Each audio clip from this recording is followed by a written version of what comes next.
the problems in Louisiana in terms of evacuating patients. They had enough time to be aware of the potential of Ida coming. But the problem is they didn't have enough time to go far enough to where you could evacuate these patients because places like Florida, Texas, surrounding states are being hit so hard with COVID right now that there are simply not either the beds and what Derry said about the nurses.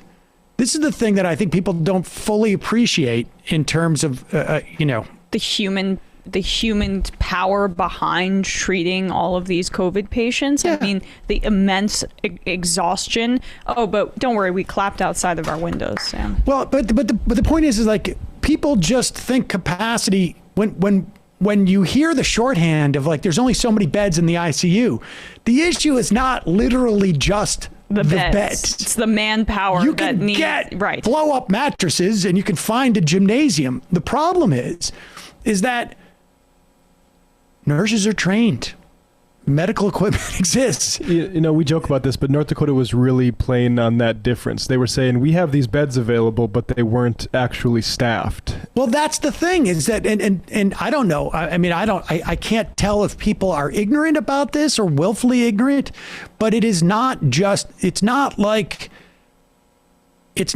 well, we're a hotel and we can find the beds. We're just going to cut back a little bit on the service. There's not going to be any room service tonight. No, that's not what happens in treating people. No mince on the pillow. Exactly. But like the thing is, I also think that people just don't want to think about hospitals until they have to think about them. No one wants to think about the blood and sweat that goes into treating this kind of deadly disease. And we also have a situation in this country where we have massive hospital conglomerates who are trying to squeeze every dollar of profit they can out of it.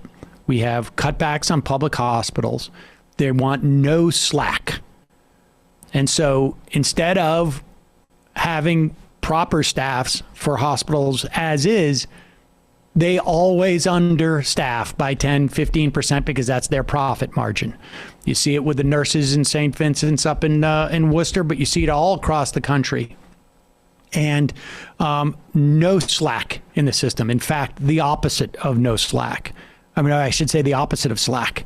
There's always going to be we're always going to run this, with at 100% capacity with 95% of what we need or 92% of what we need. And that's where our profit comes from. And what do you know? It falls on the backs of the workers. Indeed. Here is John Bell Edwards on CNN Sunday talking about that dynamic about there's nowhere for us to evacuate these people from, too. We had 4 hurricanes last year during COVID, but we had a small fraction of the number of people in our hospitals that we currently have. We have more people in the hospital today, 2,450 with COVID, than we had at any point before this current surge. And when Hurricane Laura hit last year, we only had about 300 in the hospitals. So evacuating hospitals is not going to be possible because there's nowhere to bring those patients to. There's no excess capacity anywhere else in the state or outside the state. And so we're really worried about prolonged power outages.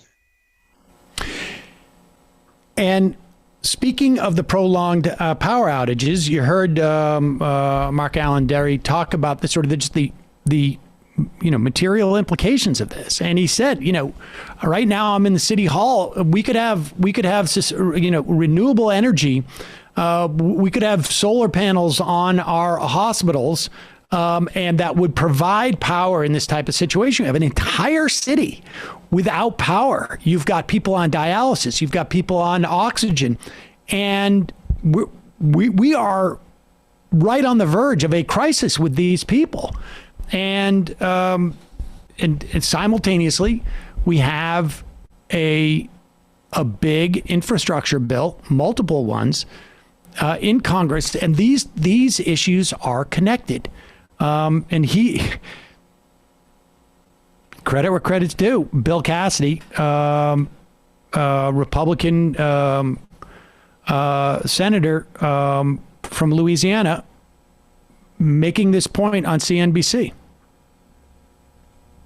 Again, 50 billion is in there for resiliency, 65 billion in there to harden the grid, things that certainly would help here.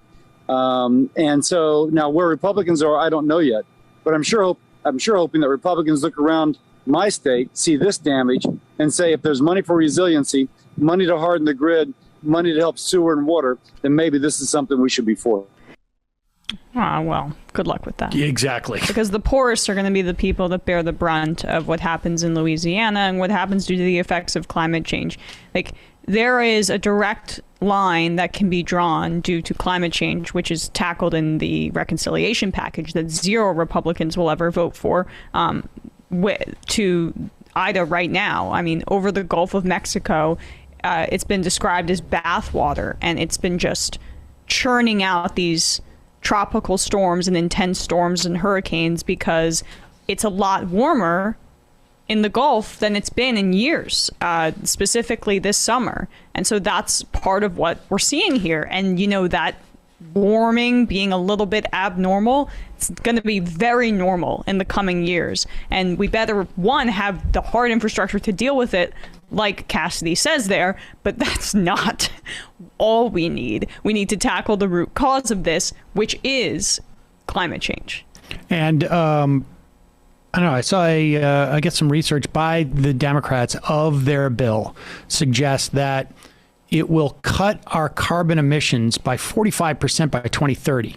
Now, none of this is locked in yet. And we're seeing this also on the expansion of the Medicare side, where you've got big, not just insurers who are worried about losing the profits from Medicare Advantage when it comes to dental and vision and whatnot, but also the providers.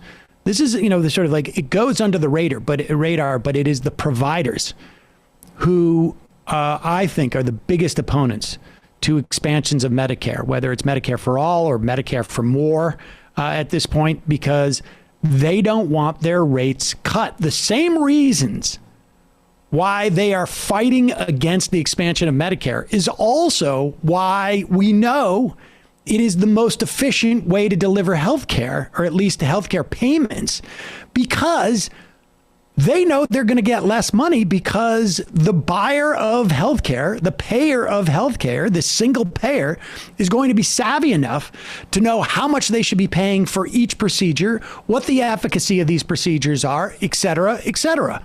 And so the very fact that there is this type of lobby from medical providers from medical providers against Medicare is exactly the same reasons why we, as people who need medicine or need health care, should be supportive of it. But we'll talk more about that in the coming days. Folks, there's more of what you've just saw where that came from. That's if you hit the subscribe and like button. Thank you. Really, thank you.